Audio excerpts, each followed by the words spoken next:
Oh, all right, and we are live. Hello and welcome, everybody. My name is Robert Lyon, here with Gino Nadarab. We weren't here last week because Gino was in Hawaii getting his, what's it called? In Like, my time, what'd you man. do into a luau, right?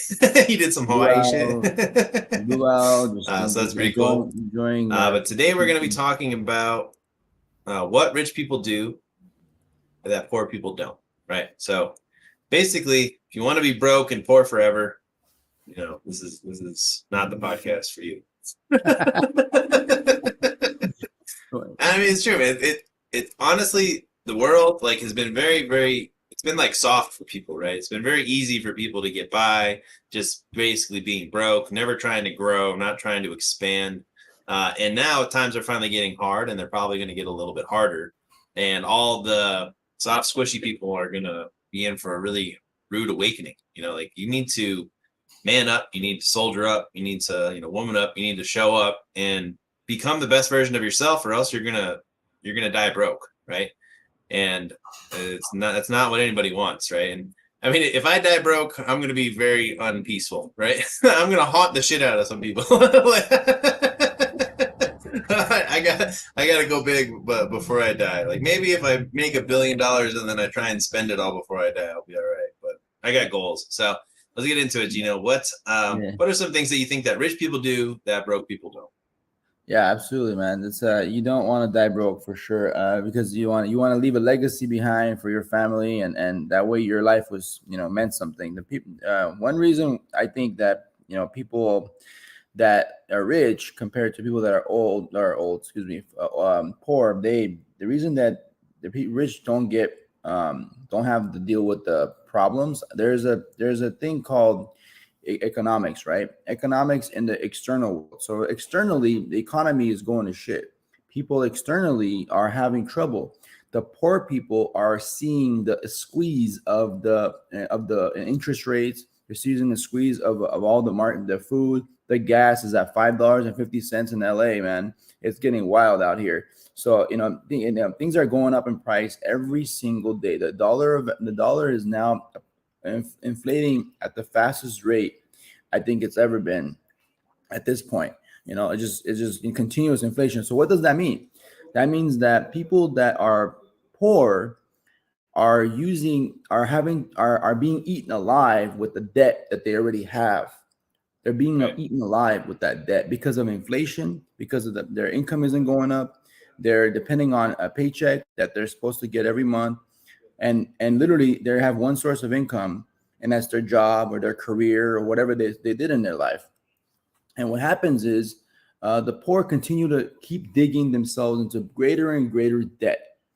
And this is not good debt. This is the kind of debt that you go out and you get yourself a BMW when you can't even afford one.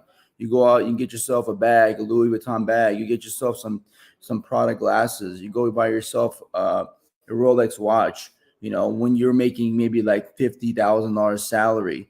I mean, you know what I mean? Like this is the reality. The average American makes, what is it, 35,000 a year or less. It's just they're making, and that I don't know minimum wage is how. like $12 an hour now in LA. It's Yeah, like $12 an hour.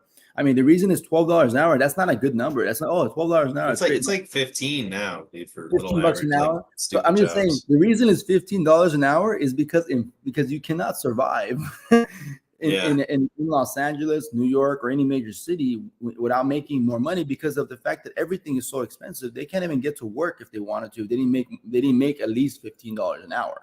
You know what I mean? Like yeah, literally, they have to have enough money to have something to eat, to have a place to live, and to be able to drive to work and show up every day. This is why they had no choice but to raise the rates.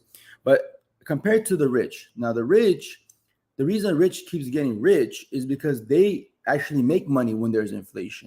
Inflation is a great thing for rich because they own assets that are inflating. Everything is inflating. All the stuff that you ever invested in, whether it's stocks, obviously certain stocks go down, but for example, like assets, hard assets like real estate, like cars, like warehouses, land. These things are inflating because of inflation. So everything is going up in value. So the rich keeps getting richer. And guess what? They can take loans against this property or against their assets at 0% interest, or at at tax-free interest, basically no tax on that money, and they can go and buy more assets. So they're making more money as inflation grows. So the rich continuously get rich because they buy assets that they can leverage. And that's why instead of having debt that is that's having to pay back with your own money, they're using debt as a currency to make money. So I'll get more into that. I mean, I just have a lot of things I can think of why, what rich people do compared to what broke people do, right? Rich people, they manage their time better, right? Broke people literally go to work to make somebody else rich. Rich people try and figure out how to make other people work to make them rich, right? That's a big distinction. I think almost all rich people have a mentor or have somebody that they're still trying to learn from. Somebody who's ahead of them, they're always trying to go after it. They're out there hustling. I mean, again, like it comes back to it's harder to make a lot of money, but a lot of people are just giving up, right? If you want to get rich, you can't give up. You have to fucking consistently wake up every day and be proactive and go after your dreams, right? Broke people tend to just give up or go to a job and just get told what to do instead of thinking and being proactive. They're very reactive to what the boss is going to tell them to do, right? Be proactive, go forward and get that fucking, get that Rolex, get that goal, get that dream, and it's not over until you win. That's literally how you have to look at it. Most people just park. Most people are very, as soon as they get comfortable, they just kind of pause, right? They're like, I'm just going to fucking not work any harder, or there's no way I could ever get another job or do another thing. I'm totally overwhelmed with my 5 hours of work and then watching Netflix and stuff. You know what I mean? So I think it comes down to education, educate yourself consistently, but you don't have to go to college. I think college is a fucking scam. You need to read, you need to find a mentor, you need to work on how you learn and figure that out. You need to figure out a system that makes you a lot of money, right? We talk about it a lot.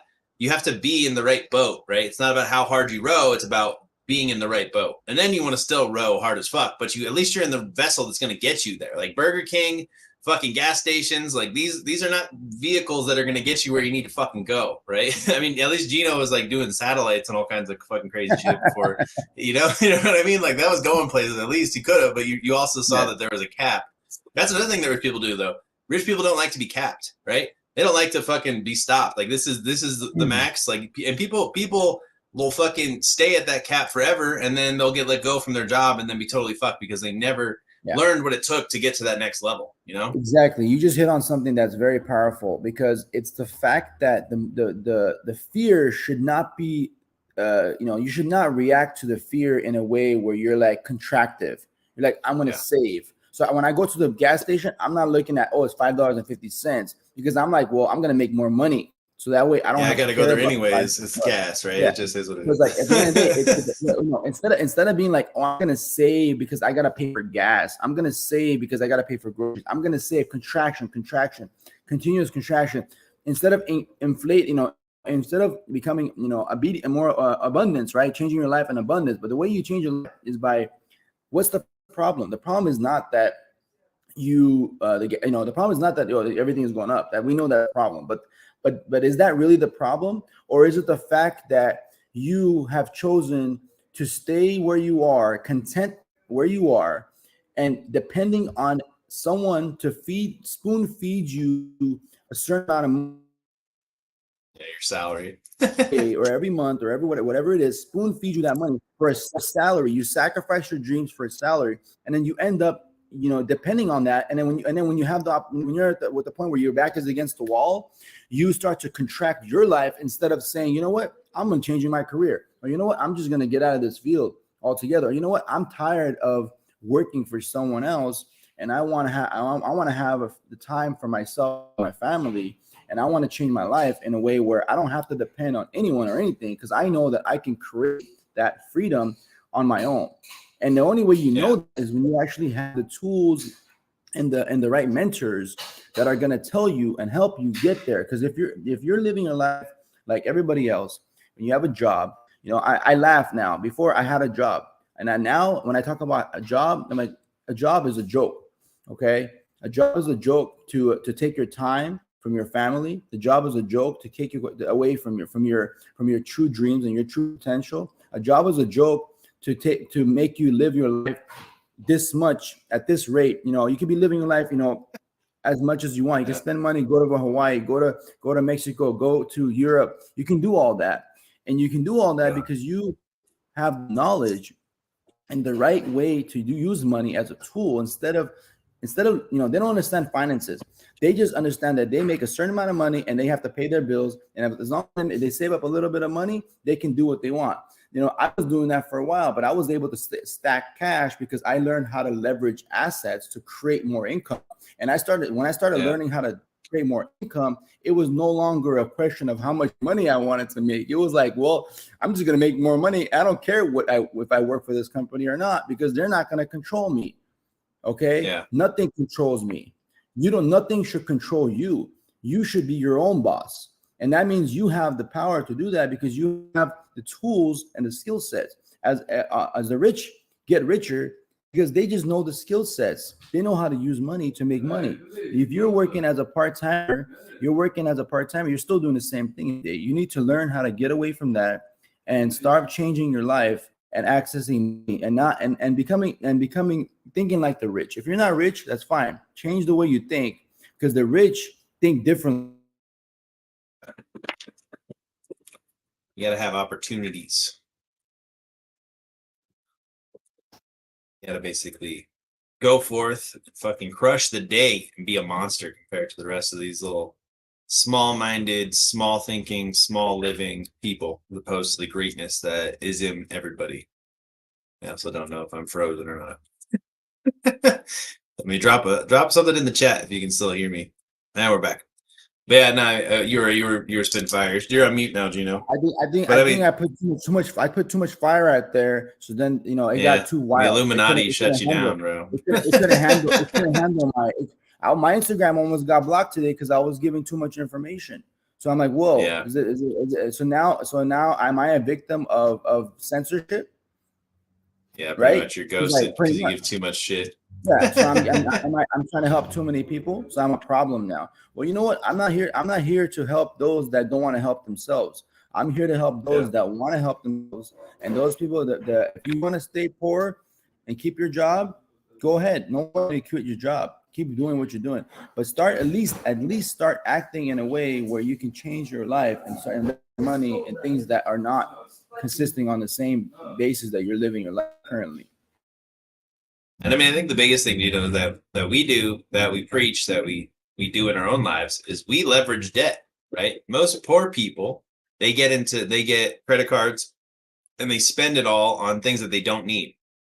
They spend it on, little bags. They spend it on food. They spend it on gifts for family members that don't fucking want it, they appreciate their shit.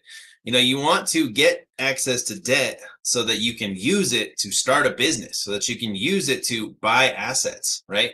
If you can actually own something, right? The control factor, like you don't want to be controlled by a boss, then you need to control your own financial system. You need to have your own dynamic financial system in place, and you need to be able to control it. And then you need to get access to other people's money from the banks, from credit cards, from loans, from whatever you need to do so that you can propel that business into the future. But you need to leverage debt like your life depended on it. And you need to learn how to leverage debt so that you can get ahead. You're not going to start $1 million business with $5 in a garage. Like, you got to learn how to figure out, how can I get access to other people's money? How can I use my time most effectively to get the absolute most out of my life, out of my business, out of my time, right? And that's really what it comes down to, though, is like the rich leverage debt, the poor use debt to drown themselves and screw themselves over because they don't know how to use money correctly. And you said it also, Gino, like, you got to learn financing. You got to understand the finance game. You got to understand how to get access to money, how to use the money properly, how to double the money, how to flip the bag. Yeah, because at the end of the day, if you're just using money to pay for your bills, you're using money to just cover your expenses and to buy things you like, digging a hole, or buy things you want. Like, you use money to go buy yourself what you want for once. Oh, you go get yourself that iWatch or that iPhone that you finally want. Oh, I want a new iPhone, so I go buy a new iPhone. These are the things that you should buy using an asset. So you shouldn't buy yourself an iPhone directly. The way there's one step that everybody misses, right? It's the step of, instead of putting your money and buying that iPhone, put your money in an asset that's going to create money for you, and then use that money to buy the iPhone. okay, or buy that car, or buy that house, or buy that, your clothes. You should literally allocate assets to create income, cash flow. Cash flow is king for a reason, because you need cash flow. If you're limited on how much money you make and inflation continues to go up, you're basically drowning yourself in debt. And that's why people are depending on credit cards. And then at the end of the day, people are going to debt, and then they have to go into the collection, then they have to go into bankruptcy, and all because they use debt incorrectly. When you Yeah. learn how to use debt correctly, when you learn how to leverage debt in the right way, then buying yourself that Rolex or that car or that house is no longer a problem, because you're not limited, you're not stuck. Oh, I only have 30, 40, 50,000 in the bank.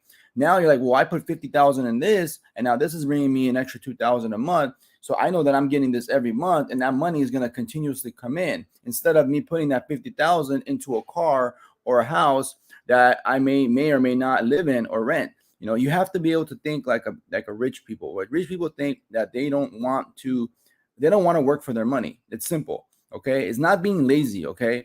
There's nothing wrong with not wanting to have to work for your money. There's nothing wrong with that. You should be able to, other things should work for you, right? Instead of you spending your time and working for your money, the rich spend their money to work for them, right? So their money works for them, and then when the money goes out and makes the money, that and it goes out and prints more money for them, so that way they don't have to keep making that money. So if anything, if you have some money stacked away, the best thing you can do is invest that money and in the right assets. Okay, if you don't know what that is, let us know. We can help you. We have opportunities within our company. We have opportunities, external as well, that we can probably point you if you're trying to do something specific.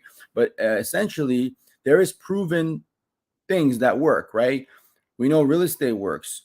We know that our business works. We know that, we know that people can access money. We know that people have the ability to grow a business and be able to make good relationships with these banks, because at the end of the day, the banks, they don't make money unless you take money from them. They have to get interest. So you have to be that person that's willing to give them a percentage, a kickback, to borrow their money, but use that money wisely. But if you don't know how to do that, you need the right mentors. And that's what Robert kind of touched on. Rich people have mentors. I have mentors. Robert has mentors. We continuously have mentors because we're continuously growing and we're continuously improving. So we already know the baseline, but there's always things to learn. There's always ways to get better. There's always things that are going to, push us to the limits. If you're not looking to change yourself and change your lifestyle, and you're depending on your personal job, what happens when your job goes away? Do you ever think that way? You should, because one day if your job goes away, or your wife's job goes away, or your company goes under, or whatever happens, don't even the government, you never know. At the end of the day, right now they're giving there's federal work, but federal work has been with the pensions going away, they got rid of all the pensions. They're getting rid of these 401ks. There's no more sick leave. They're just removing more and more things because they can't afford to pay it anymore. Yeah. I've just got a funny story actually, but it kind of summarizes everything else. So it's not that funny, but so when we got out of Afghanistan, so not gonna throw too much dirt on my buddy's name, but Moser, if you're out there, I miss you, man. Give me a call. But basically, we both went to Afghanistan, right? When you go to Afghanistan, you get paid a little bit more. Right? We were still in the military, not making shit for fucking money, but we had maybe I'd say $20,000-$30,000 saved up after going to Afghanistan and almost dying and all this fucking stupid shit. But we came back. My buddy Moser takes all his money. He goes and he buys a yellow fucking Camaro, right? Brand new, sexy as fuck. It was pretty cool. He thought he was pretty awesome. He'd drive around Texas, trying to get chicks. Didn't really get any fucking chicks, but I took my money and I invested it in tools. Then I started a business and I really started making a lot of fucking money. 2 or 3 months down the road, he fucking got the car repoed because he had no fucking income and he lost everything that he basically, he literally went to war. And he took all the money from war to get this yellow fucking Camaro, didn't have a job to make any fucking payments, lost the fucking Camaro, and he came back. I still had the tools, right? I invested all my money into tools, and I still had that business. I still have those tools. Those tools still make me money today. That's kind of like the big, a little story that it's like, what the poor people do is they take their money to look rich, right? What rich people actually do is they take their money to buy tools, to buy Yeah. assets, to buy things that are going to make them Exactly. money. You know, You look at these guys. Look at even the creator of iPhone, right? Steve Jobs. yeah. Do you see how did he change his? Did he wear Louis Vuitton shirts and Gucci bags? And do you see Bill Gates walking around with Dior freaking glasses? No, like these people don't care about that stuff. They don't care Right. about even I would say even people such as some people obviously they buy nice things, but the thing is only when they can afford it or they have money coming in. They Well, people like nice things, but if you yeah. can't afford it, And, there should be a rule, and I think everybody has their own rule, right? Where you have to make a certain right. amount. I usually say I have to make 5 times the amount of money in order to buy that thing that I want. Let's say, right? Yes, If I I like buy that if rule. I buy a Rolex watch, I better be making $100,000 a month or a year, I should Yeah. say, at least to buy that Rolex, right? So I'm just saying, like, if I'm making 100,000 a year, I can allocate some money. But the thing is, 100,000 a year is nothing, nowadays. Nowadays, you need to make, at least like, 25,000 a month to really Right. survive. You got to be around But 20,000 a month to really live your life. At least a life that's worth living. You know what I mean? yeah. Like at Well, the you're end of not the day, borrowing money to get those Rolexes either. That's like yeah, your and own that's the income. thing. Like, so that's the poor people. They borrow the money to fuck themselves over to go into debt. You know, Yeah, they borrow. that's So the thing. they don't use the money correctly, but they borrow debt to buy assets that don't make them money. Yeah, exactly. That's what I'm It's saying. like That's the illusion, so the illusion is right? why would you buy debt that doesn't make you money? Okay, right. Exactly. why would you borrow money why would you put yourself in a state of having an extra liability? That whenever you Yeah. inherit a loan, whenever you inherit any kind of asset that you have to pay every month, like a car payment every month, that's a liability. A car is a liability. The only time a car becomes an asset when it actually makes you money. Anytime I have Yeah, a when you can car, all my rent it cars are out or something. liability. But the moment I turn around and rent my car, or the moment I actually make money off my car because I'm using it as a chauffeur, or I'm giving it out to Uber or whatever else that people can pay me money for my car, then it becomes an asset. So you need to learn to convert liabilities to assets. Buying a real estate property is a liability. You have a loan. Yeah. But what do? Whenever you convert the liability into an asset, you start to cash flow, and now that liability is actually now it's actually making you money, and it's no longer a liability, it's an asset. So it becomes an asset when you are making money off that specific item or specific tool. Like, for example, for you, the tools, you spend money on the tools, but if you didn't use the tools to make you more money, then you just wasted your money. But you actually Yeah. use You the still got to tool. use them. Yeah. That's true You got to too. use the tool. You got to use the tools to make the money. Same thing with money. You have to use the money. Don't keep it in the bank. I don't understand these people that have money in the bank. They're thinking Yeah. they're sitting on this money and they're gonna, oh, everything is good. I got 100,000, 200,000 in the bank. That 200,000, that's a finite number. Finite, okay. Finite means it's gonna go away. Okay, it's gonna go down. So right. as it continues to drop down, if you're not replacing that money with new money, you're just going further and further into poverty. And every day that money is in that bank, they're using your money to make 10 to 20% off that money, and you're making squat. Right. I want to ask you a question because this will Yeah. probably make a good clip. So Robert Kiyosaki, I mean, in my personal opinion, I love him. Rich Dad Poor Dad, super good guy, but I think he's getting a little old and a little fucking kooky. Yeah. But anyways, but that point aside, he thinks that the housing market is about to crash because of Airbnbs, right? So his theory is that all these people bought all these fucking Airbnbs, right, all across the nation, and then now nobody is using them, right? So they're just vacant, so they're not making any fucking money. So then the Airbnbers are going to have to start to sell their Airbnbs at a discount to get their money back, and he thinks that's going to be the domino that starts the sell off of the real estate. I don't agree, but I want to hear your opinion because I thought it was kind of interesting. That's interesting. I don't think I don't agree with that at all. I don't think there's that many Airbnbs, whether especially with the real estate market right now. Not to mention that the most real estate if it was purchased in the last 3 to 5 years has gone up in value. Yeah. All real estate has gone up. All my properties have gone up in value in the last 5 to 10 years. Actually, I don't have any property that went down in value. Well, in There's nothing. California, no. And that shouldn't change anywhere else in the nation. Honestly, every real Oh estate yeah. property has gone up in value if you bought it anytime from 2009 until now, 2023. If you bought a property when the crash happened, from since that time, all properties have gone up in value. There has been very little properties that are lost.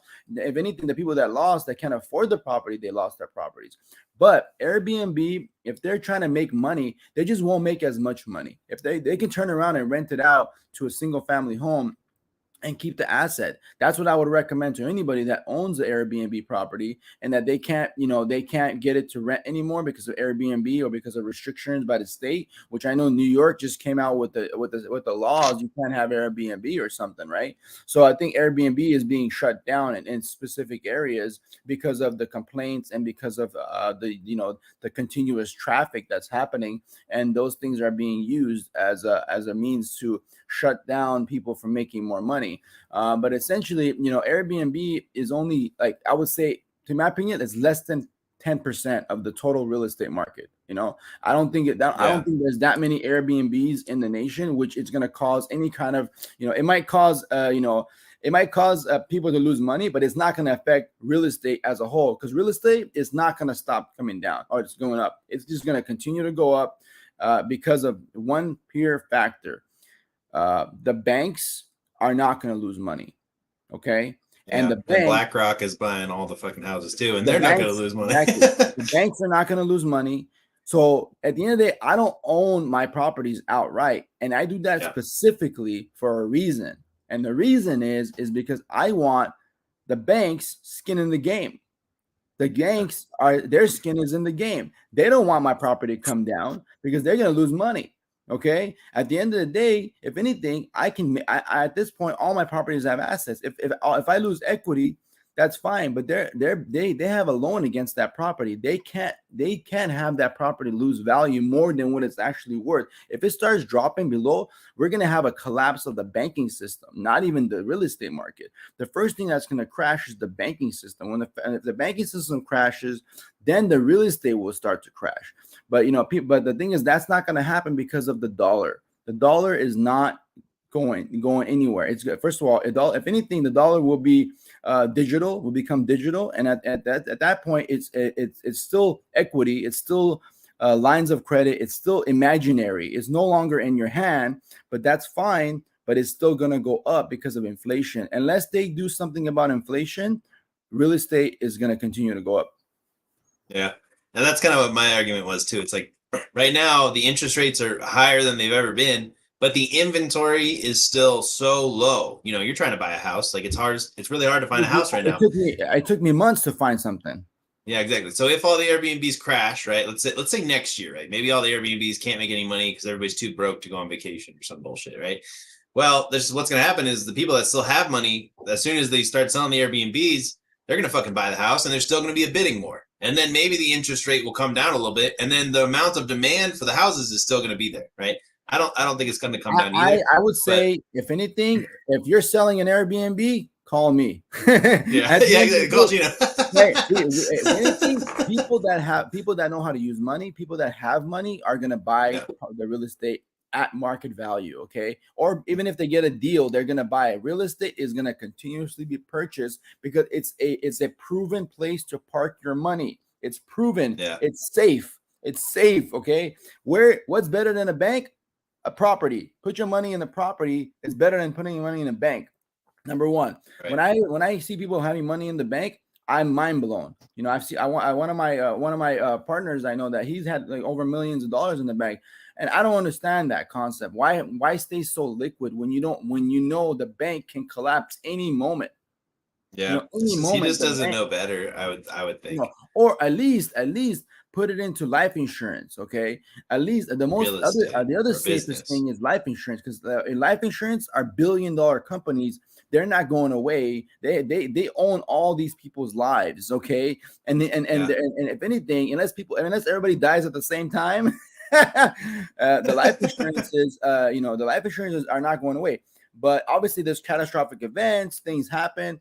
Insurance companies are now pulling out of markets because they're starting to see that there's a lot of liability. There's a lot of liability, There's a and whenever trend like of people dying. tornadoes, catastrophic events, earthquakes, things that are in the mix. And I've heard certain things about California. Some of the insurance companies are pulling out because of the fact that there is potential for earthquakes in California, and there's real estate things that are going to happen. Well, you know what? Probably true, but you know what? At that, if anything happens in California, the real estate drops. I'm buying. Yeah. Okay, because that to me, when there's blood on the streets, that means there's money to be made, and that's how it Yeah, works. exactly. So then you gotta be that guy that's gonna be like, well, you know what? I'd rather take this dollar and buy this asset because that asset is gonna make me $2 or $3 or $4 or $5 because this $1 isn't gonna do jack shit for me, especially if you're working a job, right? Right. The job is just, and your job again is just an excuse for your lack of motivation, your excuse to stay content, and your excuse to stay broke. Damn. Gino's looking for Airbnbs with earthquake front property. So Let's go. I mean, California, let's go. No, the catastrophic events that are going to have Florida is going to be a great place to buy once all the shit, tsunamis soon and as houses everything. can float. All the stuff that's going to happen, all these houses that are going to go to shit. The stuff that happened in California with all the fires, all those properties are on the market, at a discount right now. If I had more money, I would have bought them already. But I'm in the process, and you're in the process of accumulating wealth and using wealth to buy more assets to create more cash flow, which means using debt to buy assets to create the life that you want, and have the debt pay your lifestyle. Don't use your money to pay for your lifestyle. Right. Use the debt to create assets to pay for your lifestyle to get you ahead, and then also you get your time back at the same time. Like you said, you went to Hawaii, you had your tenants paying for everything, right? You weren't paying for it. You were working, and you were still making money because the tenants were making you money, right? And there's only so many hours in the day, but you have more impact. Exactly, more hour. people, and I'm helping people too, because people now that you can not only are tenants paying me rent, but I'm also providing like employment. I got people that work for me that manage these properties. So I got people. I'm creating employment. I'm creating stability in the economy. I'm providing actual asset that this whole country is really depending on people like us, entrepreneurs and companies that can actually hold. If you can hold through the decades, right? If you can go through through depression, you can hold through through recessions. If you can hold, you always win. That's the truth. No, for sure. And if you can be creative and hold, right? Yes. That's really, it's like, get one of these deals. If everybody else is fucking like crying and selling off, like you just hold. You just hold, you just fucking diamond fisting, right? Isn't that the crypto thing? Like fucking diamond hands, bro. you got your money parked somewhere else, find another way to make money. Okay? Park your money, find a way to make new money. Leverage the money tax-free, buy more assets. We teach this all in Credit Leverage X. If you're not learning this in somewhere else, you're in the wrong program, or you know what? I think you guys know better than us. There's a lot of people out there that might be saying they're going to teach you or they're going to actually help you, but I know a lot of those programs don't teach you anything, and all they do is tell you what to do, and then they let you go and do it. We actually show you how to do it, and we actually get you the money that you need so you can invest in your future, your life, and also help you potentially leave your job if that's something you want to do. We're not in the business to put other businesses out of business, but that's potentially what's going to happen if companies are not paying their clients. If companies are not paying their clients, don't blame us for helping their clients to be able to create passive income when the companies are not able to pay you. There's going to be a lot of companies, a lot of businesses are going to go out. They're going to close down because what's going to happen is they're not going to be able to pay their employees because of inflation, and people are going to have to either eat less, have worse lifestyles. They're going to be living in shittier places because they have to go and contract, or they're going to have to change their job. And then when they go out and they have to compete with 1,000 other people for the same job. And guess what? The percentage of you getting, unless you're super good, you're not going to get that job. Let's be real, right? So you're not going to get that job. Someone that has that graduated from MIT is going to get the job, right? Especially in engineering, especially and if you're a lawyer or a doctor, you got to be someone best. in India who went to MIT is going to get the job. Exactly. Well, they're going to pay him even way less money. They pay less. You know what I mean? At the end of the day, there's always exactly. They're going to find a way to pay less. They're going to find a way to get the same talent for cheaper, right? And they're gonna lay off. They're gonna lay off all the people that are older. So I saw that in my industry. So that's what made me realize, if they're gonna lay people off in their 50s and 60s when they need the money the most, when they have kids in college, when they have their life just about to get to the point when they're gonna finally retire, they cut you out. And then when they cut you out, like they chop your heads. They just chop heads, chop. I saw it over and over again in the corporate world, and it's no different in anywhere other industry. I promise you that. That's a fire. Don't get your head chopped. Don't get your head chopped. Don't get your head get chopped. And then also don't do what broke people do. Exactly. Join Credit Leverage X, or else you might die broke. But if you join our program, we'll guarantee that we'll get you at least $50,000, so you'll have a shot at creating generational wealth and really becoming a true investor, a true business owner, and getting ahead and getting the life that you deserve. Any other last thoughts, Gino? No, I just all I can do is hope for the best for everybody, and I want you guys to make if you don't have any other options, I highly suggest you look for it. If it's not us, you find it, and if it's not, and if it's someone else, I hope they can help you, because at the end of the day, nobody else is going to help you. All right, guys, we're here if you need us. Check out creditleveragex.com. You can always shoot me or Gino a message. Talk to you in the next one. Peace. Another day.